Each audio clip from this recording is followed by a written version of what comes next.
하나님의 말씀입니다.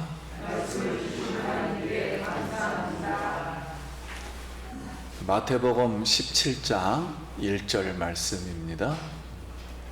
엿새 후에 예수께서 베드로와 야고보와 그 형제 요한을 데리시고 따로 높은 산에 올라가셨더니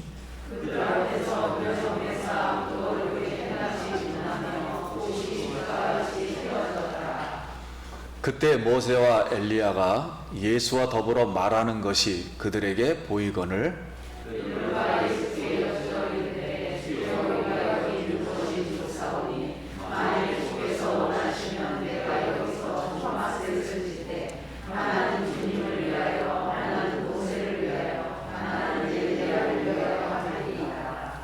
말할 때 호련히 빛난 구름이 그들을 덮으며 구름 속에서 소리가 나서 이르시되 이는 내 사랑하는 아들이요 내 기뻐하는 자니 너희는 그의 말을 들으라 하시는지라.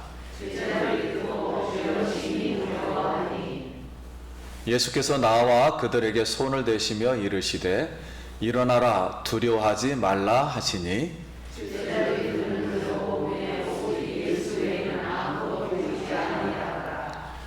그들이 산에서 내려올 때 예수께서 명하여 이르시되 인자가 죽은 자 가운데서 살아나기 전에는 본 것을 아무에게도 이르지 말라 하시니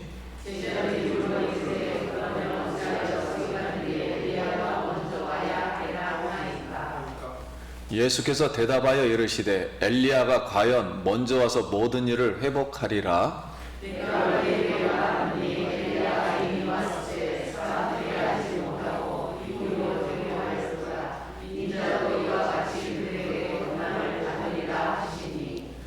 그제서야 제자들이 예수께서 말씀하신 것이 세례 요한인 줄 깨달으니라.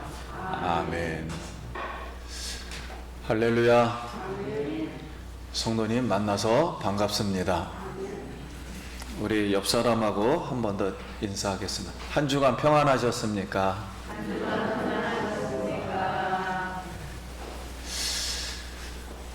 우리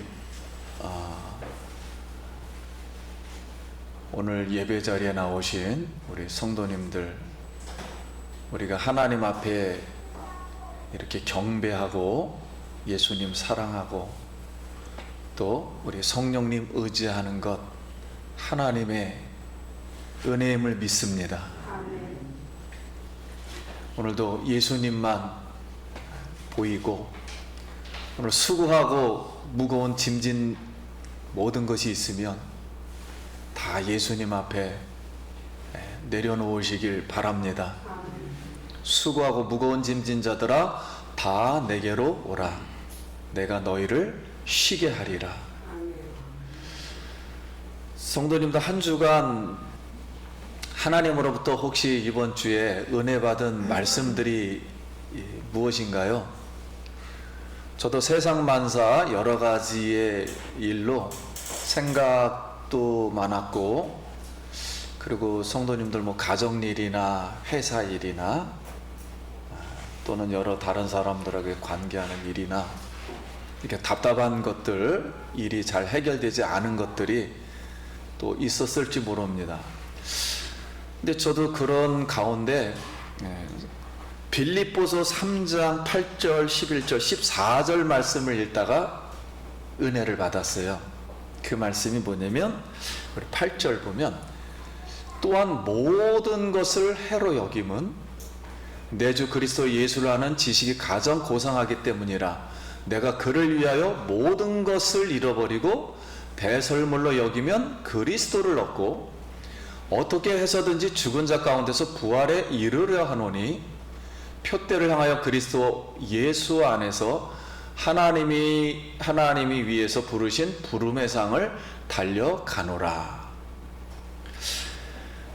그래서 저는 여기서 모든 것을 해로 여기고, 제가 생각했던 이 뭔가 시원치 않은 모든 생각들과 이 세상에서 일어나는 일들, 내 주변에서 일어나는 모든 일들을 해로 여기고, 그리고 모든 것을 잃어버리고, 잃어버려야 되겠다. 왜냐하면 여기 제가 은혜 받은 것은 모든 것을 해로 여기 모든 걸 잃어버리고 배설물로 여기면, 그래서 저는 엉뚱하게 이 배설물이라는 말에 은혜가 됐어요.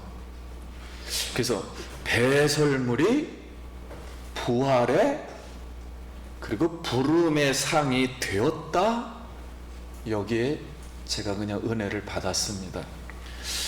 성도님들, 모든 것을, 세상에 죄악된 것, 회복되지 못한 것, 쓴 뿌리들, 답답했던 것들 다 배설물로 여기고 그리스도 얻기를 예수의 이름으로 기도드립니다. 월버 체프먼이라는 유명한 신학자가 이제 전도 집회를 하게 되었는데 학식이 많아요. 그런데 설교를 좀 못하는 경향이 있습니다. 그때 한 사람이 박사님, 여기 하이드라는 선생님이 와 계십니다. 그랬어요. 근데 하이드라는 분은 우리나라 고전 책에 보면 제목이 어떻게 되냐면 기도하는 성자 하이드. 그래서 유명한 설교자도, 그리고 업적을 남긴 분이 아니에요. 젊은 시절에 돌아간 분이에요. 그는 매일 산에 올라가서 아주 고통스럽게 그냥 이 생각하면서 기도하다가 돌아갔던 분이에요. 근데 그가 기도의 불을 지피고 영감을 이제 일으켰습니다. 그래서 체프먼 박사가 기뻐서 하이드 씨를 좀 모셔와 주세요. 기도를 받고 싶습니다. 그랬더니 하이드 씨가 들어왔습니다. 그래서 체프먼 박사가 무릎을 꿇고, 내가 설교를 하려니 조금 떨리니 나를 위해서 기도해 주십시오.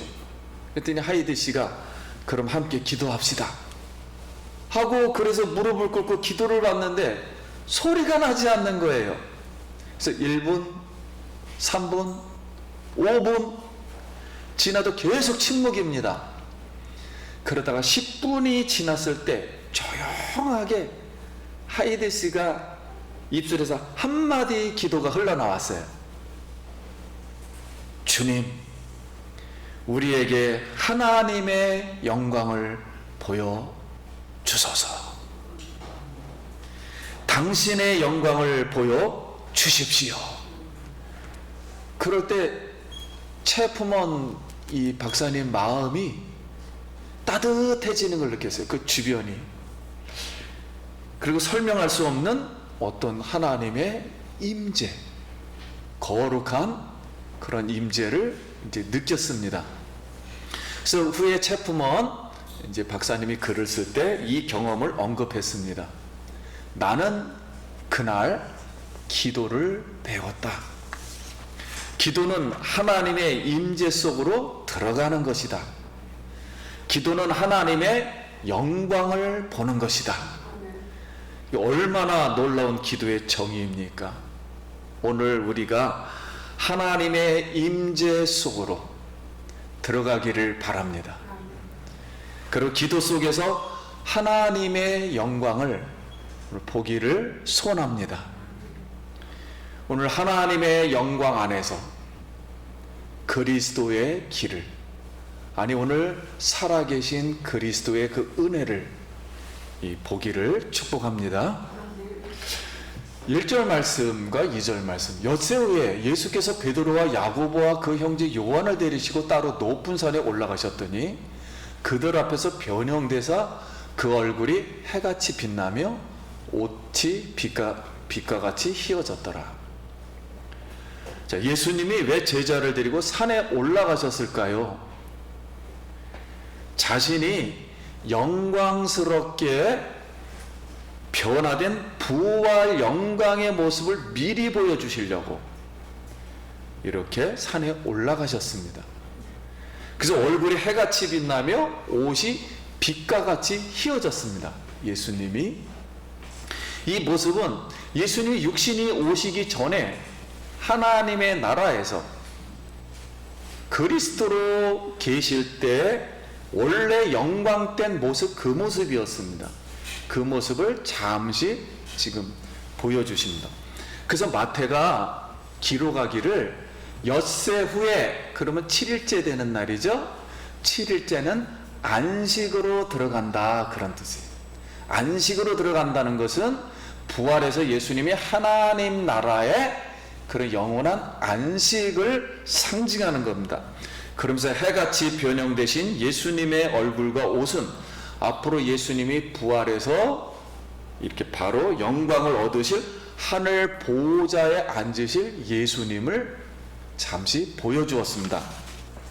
그래서 3절에 그때 모세와 엘리야가 예수와 더불어 말하는 것이 그들에게 보이거늘 베드로가 예수께 여쭈어 이르되 주여 우리가 여기 있는 것이 좋사오니 만일 주께 원하시면 내가 여기서 초막 셋을 짓되 하나는 주를 위하여 하나는 모세를 위하여 하나는 엘리야를 위하여 하리이다.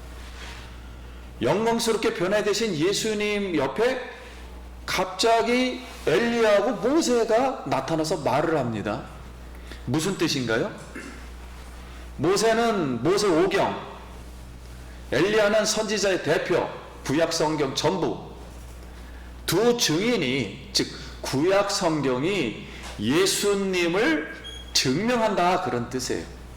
앞으로 구약 성경이 예수님이 부활할 거를 증명한다, 맞는 말이다. 그래서 두 명 위에서 항상 증인을 쓰거든요. 그래서 나타났어요. 그래서 베드로가 이 모습을 보고 초막절을 생각했어요. 이스라엘에는 절기가 7절기입니다. 그래서 창세기에 보면 하나님께서 이 절기와 우리는 계절로 되어 있는데 맨 처음에는 4계절이 되어 있질 않았어요. 천지창조했을 때는. 근데 그 계절이라는 것은 절기를 말한 것이거든요. 절기를 통해서 하나님이 일하시는 모습을 알게 해주겠다는 거예요. 그래서 이스라엘은 7절기가 있어요. 그 중에 맨 마지막 절기가 초막절입니다. 초막절은 온 세상을 죄와 마귀와 사망을 다 회복시키고 하나님 앞에 올려드리면서 새하늘과 새 땅이 생기면서 영원한 영생의 나라로 들어가는 그걸 상징하는 게 초막절이에요. 그래서 초막절을 기억하면서 광야에서 지켜주셨다 하나님을 기억하면서 초막절을 지킵니다. 바로 그 초막절이 생각났어요. 그래서 초막 셋을 위해서 하나는 예수님, 하나는 모세, 하나는 엘리야를 위해서 짓고 우리 함께 같이 삽시다, 이렇게 말하는 거예요. 자, 우리가 예수님과 함께 같이 살 날이 언제일까요? 바로 이 세상을 예수님이 재림하시고 모든 것을 다 정리하시고 모든 걸 하나님 앞에 올려드릴 때, 그때 이제 영원한 영생으로 들어가는 초막절, 하나님의 나라에서 영원히 사는 것, 이제 그때 살게 될 줄로 믿습니다. 그리고 5절 말씀에 이렇게 말할 때 호련히 빛난 구름이 그들을 덮으며 구름 속에서 소리가 나서 이르되 이는 내 사랑하는 아들이요 내 기뻐하는 자니 너희는 그의 말을 들으라 하시는지라. 자, 베드로가 말할 때 그들을 빛난 구름이 덮었어요. 빛난 구름. 구약의 빛난 구름은 구름 기둥과 불 기둥이었고 성전에서 하나님의 영광의 구름이 실제 눈으로 보였죠. 영광의 구름이 덮었을 때 그건 하나님의 임재입니다. 근데 하나님이 임재하고 나서 그 속에서 소리가 났습니다. 그 말씀이 뭐냐면 이는 내 사랑하는 아들이요. 이 내 사랑하는 아들이요는 시편 2편 7편 말씀에 기록되어 있어요. 시편 2편 7편 말씀은 왕위를 즉위시킬 때 하는 그 말씀입니다. 우리나라는 봉황이 있고 대통령궁에 대통령이 있잖아요. 이스라엘은 비둘기가 있습니다. 그리고 왕위를 붙습니다. 이렇게. 그래서 예수님이 앞으로 이 말씀은 만왕의 왕이 되실 것을 예언한 말씀이에요.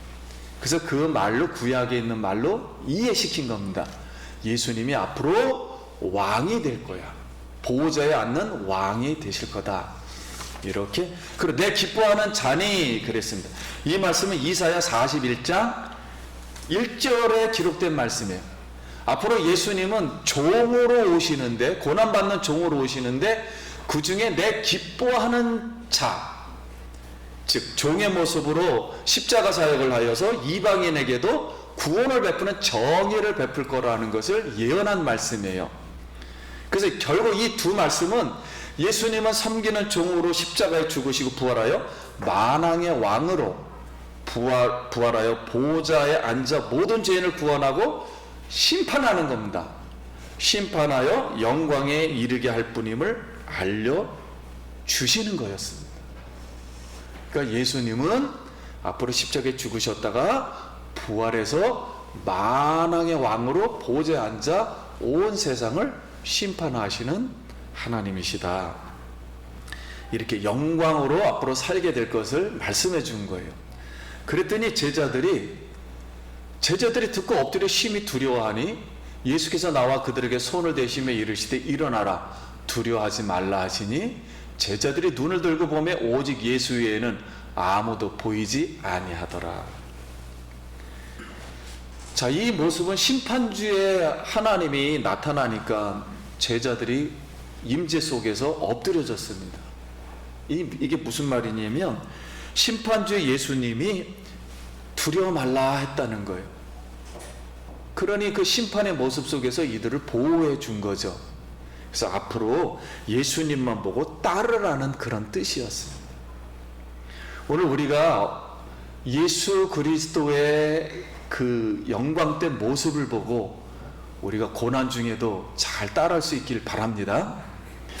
9절 말씀에 그들이 산에서 내려올 때 예수께서 명하여 이르시되 인자가 죽은 자 가운데서 살아나기 전에는 본 것을 아무에게도 이르지 말라 하시니 그랬습니다. 자, 이제 영광된 이 모습을 보았어요. 이 전에는 십자가를 설명해 주었고 지금은 이제 부활을 설명해 주었습니다. 이제 이 영광을 받고 이미 영광된 부활을 체험했죠. 그럼 산에서 내려오면은 앞으로 십자가의 고난에 참여하고 부활 영광 속으로 앞으로 우리가 들어갈 것을 그런 마음으로 믿음으로 이제 가야 합니다. 근데 산에서 내려오면서 예수님이 내가 십자가에서 죽으시고 부활할 걸 아무에게도 이르지 말라 했어요. 그럼 왜 이렇게 말하지 말라고 했을까요? 하는 거예요. 이것은 그때 당시 사람들은 이 메시아를 정치적인 메시아로 기대하고 있었어요. 그러니까 예수님이 앞으로 고난받고 죽었다가 살아난다는 얘기는 우리가 오늘 교회에서 듣는 이야기처럼 들리질 않았어요. 어떻게 들렸냐면 예수님이 고난을 받아 독립전쟁을 일으키겠구나 앞으로. 왜냐면 능력이 많았잖아요. 이 바닷가도 걷고 뭐 포도주도 만들고 뭐 귀신도 내쫓고 뭐 그때 수많은 사람이 따르고 오병이어로 5,000명을 먹이고 그러니까 나라의 최고 대통령이 될 사람이래. 이 정도의 수준이면. 그러니까 이 예수님이 독립전쟁에서 승리하여 죽었다가 살아난다니까 독립전쟁에서 이기겠구나. 그럼 왕이 세상 왕이 될 것이라고 미리 선전포고하는 겁니다. 앞으로들 잘 들어. 예수님이 앞으로 이제 독립전쟁에서 이 나라의 대통령이 될 거야. 그러니 그 말을 그렇게 들리는 거죠. 그러니까 이 사람들이 예수님과 제자들을 아이고 이 종교 3단 나타났구나. 일찌감치 죽여야 되겠구나 하고서 죽일 것이 분명하면 하나님의 아들로서의 일, 메시아로서의 모든 인류를 구속하고 회복시키는 죄사함, 이 하나님 나라의 일을 방해가 되니까 이렇게 성취하기 어렵기 때문에 말하지 말라 했던 겁니다. 그래서 우리가 선교하게 보면 너희는 이 선교를 할 때 뱀같이 지혜롭고 비둘기같이 순결하라 그랬거든요. 그래서 복음 전할 때도 항상 할 말이 있고 나중에 할 말이 있습니다. 아예 받아들이지 않는 사람에게 예수님 계속했다가는 더 화를 내죠. 그와 비슷합니다. 그래서 10절 말씀에 제자들이 물어 이르되 그러면 어찌하여 서기관들이 엘리야가 먼저 와야 하리이까 하나이까? 예수께서 대답하여 이르시되 엘리야가 과연 먼저 와서 모든 일을 회복하리라. 이게 무슨 말씀이냐면요, 제자들은 메시아의 나라가 올 때, 메시아라는 왕이 이 땅에 올 때, 다시 말하면 이스라엘이 회복이 될 때 그 날을 성경은 마지막 날이라고 예언을 했거든요. 마지막 날 종말, 심판의 날로 이해를 했어요.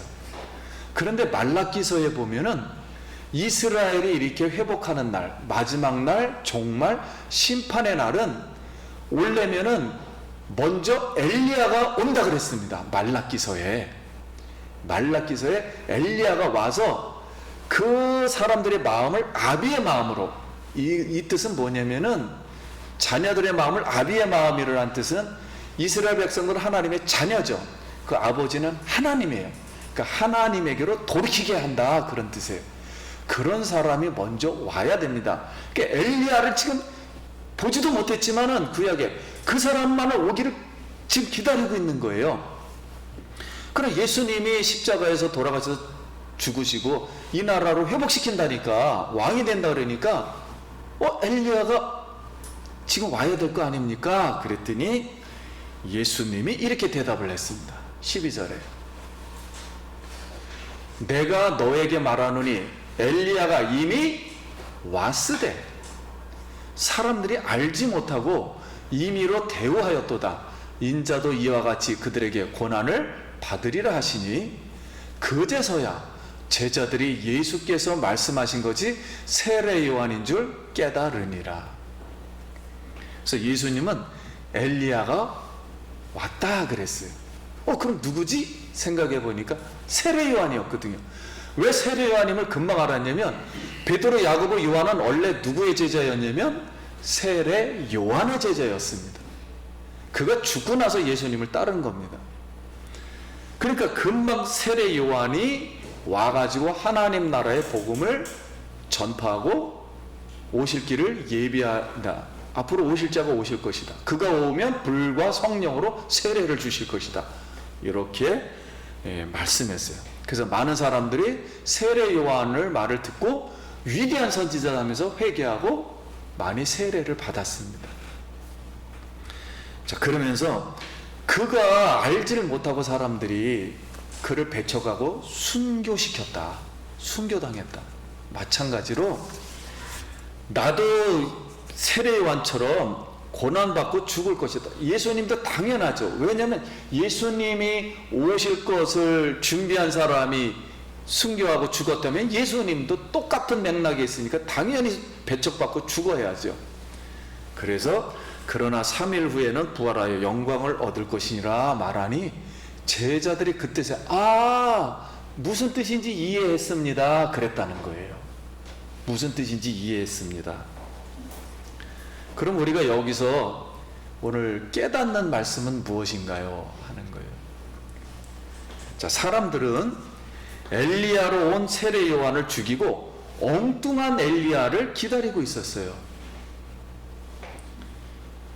이게 무슨 말이냐면 오늘날로 말하면은 그들이 생각했던 종말, 그들이 생각했던 하나님의 날, 마지막 날, 그리고 하나님의 심판의 날을 잘못 이해를 하고 있었다는 거예요. 그들은 아침부터 저녁까지 예배를 드리고 다 예배도 드리고 헌금도 내고 다 종교 생활을 엄청 했지만은 엘리야를 이해를 못했어요. 구약 성경을 이해를 못했다는 거죠. 그래서 죽여버려 버린 거예요. 왜 죽였을까? 그렇게 신앙이 있는 사람들이 변화산에서 하나님의 임재와 성령을 체험하고도 지금 예수님을 체험했잖아요. 하나님의 뜻을 보고 들어도 인간의 생각은 변화되지를 않았습니다. 그리고 깨닫지를 못해요. 왜냐하면 예수님 십자가에 죽었을 때도 부인했고요. 다 도망갔고 부활하고 나서도 부활하신 예수님을 보질 못했어요. 그러니까 심지어는 도마 같은 사람은 손과 옆구리를 보여달라 하니까 예수님이 실제 보여줬거든요. 그러니까 우리가 부활한다 그래서 믿음이 없으면 부활도 안 보입니다. 이거는 영적인 일이에요. 아마 예수님이 앞으로 수많은 사람을 데리고 하늘에 다 올 때 통곡한다 그랬는데 그때는 알게 될 거예요. 왜냐하면 심판이라 하나님이 보여줄 겁니다. 근데 그때도 못 겪는 사람이 있을 거예요. 아마 하늘에서 오니까 이상한 사람 나타났네. 우리 전 세계 사람들이 이를 대항해버리자. 외계인 나타났나 보다. 이럴 줄도 몰라요. 이렇게 알아보질 못했어요. 그래서 오늘 성령을 우리 체험한다는 거죠. 영광된 그런 체험을 했다 할지라도 이걸 성령의 체험이라 그러는데, 은사 체험, 성령을 체험하는 것이 중요한 게 아니라 성령의 체험의 목적은 하나님의 뜻을 깨닫게 하는 거예요. 그리고 예수님의 십자가와 부활을 깨닫게 하는 것임을 믿습니다.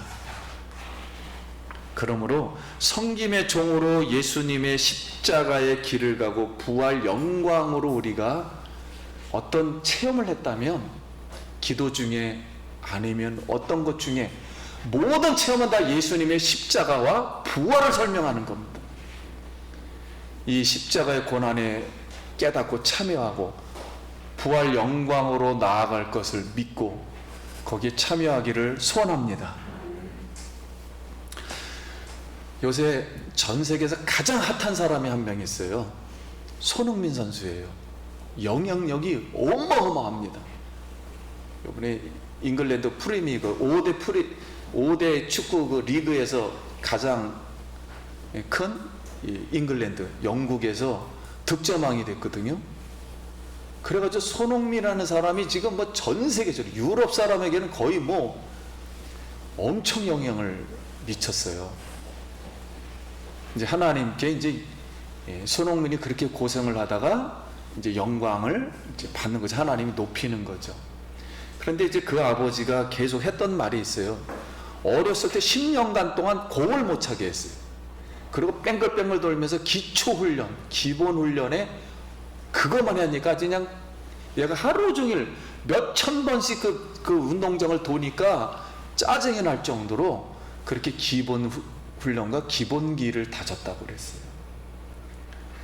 그래서 이렇게 오늘날 결국 하나님이 마지막 때 이 이방 사람이죠. 유럽 사람이에요.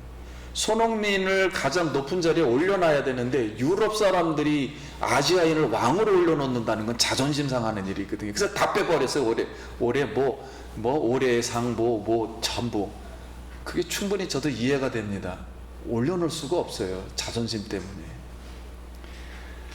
말씀드리고자 하는 건 우리의 신앙도 마찬가지예요. 기본기가 십자가임을 믿습니다. 우리의 죄 짓는 사람, 옛사람은 십자가에서 전부 못 박히고, 인류의 모든 죄는 십자가에서 전부 못 박히고, 그리고 새로운 사람, 부활의 사람, 영광의 사람, 하나님과 같이 영원히 살 사람, 이걸 새 사람이라 그랬죠. 새 생명. 이 부활의 사람, 이게 기초입니다. 이 믿음을 갖기를 소원합니다. 베드로가 이 변화된 이 산상의 이야기를 흩어진 이 12지파에게 이야기를 하나 했어요. 그 흩어진 12지파는 이 글라디우스 황제가 40 BC 40 AD 46년에 기독교를 핍박하면서 전부 내쫓았거든요. 그래서 터키 주변으로 전부 도망갔습니다. 우리가 잘 알고 있는 그 터키 굴 있잖아요. 카타곰이라는데 거기로 지하 8층까지 있는데 그런 데 가서 살았어요.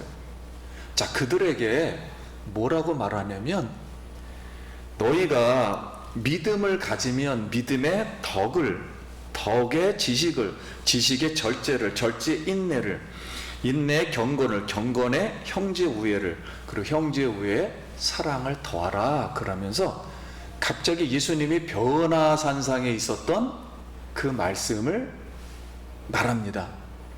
이 말씀은 수많은 사람들이 그 당시에 너무 고난받고 힘드니까 내가 세상에서 성공했으며, 그 인내하기가 어려운 거예요. 핍박이 너무 심하니까. 내가 좀 세상에서 한 자리 좀 차지했으며, 그러니까 영광만을 계속 바라보고 있는 거예요. 어떻게 편할 날이 없을까? 내가 세상에서 돈 버는 날이 없을까? 이런 것만 잔뜩 생각할 때 베드로가 변화선생의 얘기를 해줍니다. 그러면서 이 변화선생의 이 이야기는 예수님의 재림을 말한 것이다. 예수님의 재림을 말할 때 그때 심판주로다 예수 그리스도의 고난에 참여한 사람들은 앞으로 이런 영광의, 부활된 영광의 모습으로 변화될 것이다 라고 말을 하면서 그 당시에 유혹받았던 사람들이 상당히 많았어요. 그래서 이 복음을 떠나는 사람이 많았습니다. 그래서 샛별이 이를 때까지 하나님 말씀을 사사로이 풀지 말라. 그럼 이랬다는 거죠. 그러니까 이 소리는 뭐냐면 그 당시에 이 변화된 모습을 보고, 왜 예수님이 변화돼가지고 제자들도 초막셋을 짓고서 같이 살자고 그러면서 우리를 영광스럽게 만들질 않느냐, 지금 우리가 고통스러운 거 보니까 우리가 벌 받은 거 아니냐, 그러니까 나 예수님 잘 안 믿는다고 해서 유혹돼서 바깥으로 나갔다는 거예요. 그러니까 이 뜻은 그런 뜻이 아니다. 예수님이 재림할 때 고난에 참여한 사람들에게 부활의 영광에 참여할 것이다.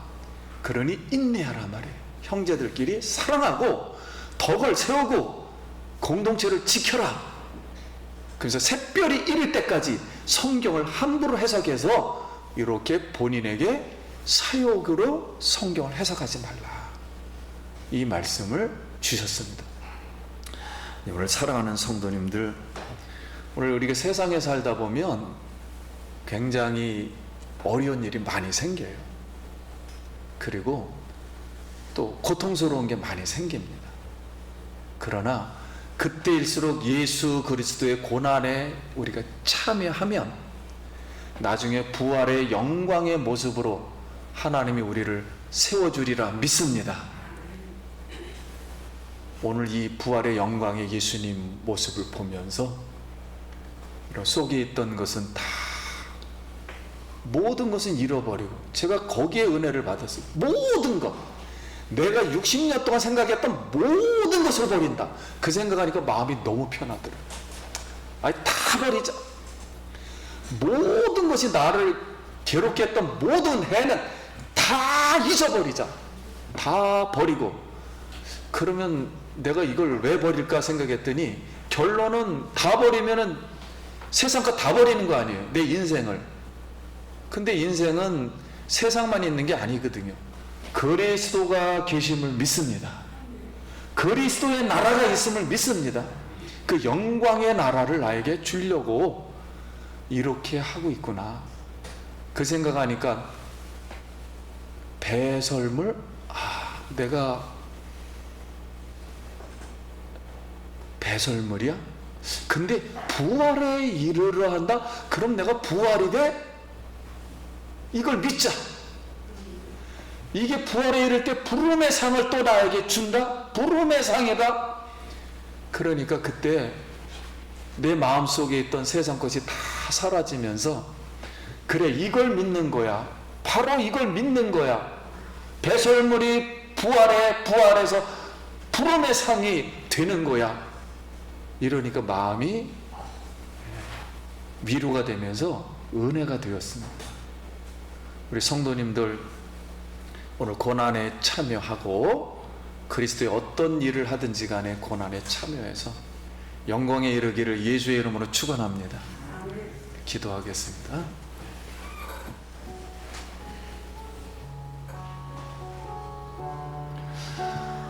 잠깐 감사 기도 드립니다. 하나님의 은혜를 감사합니다.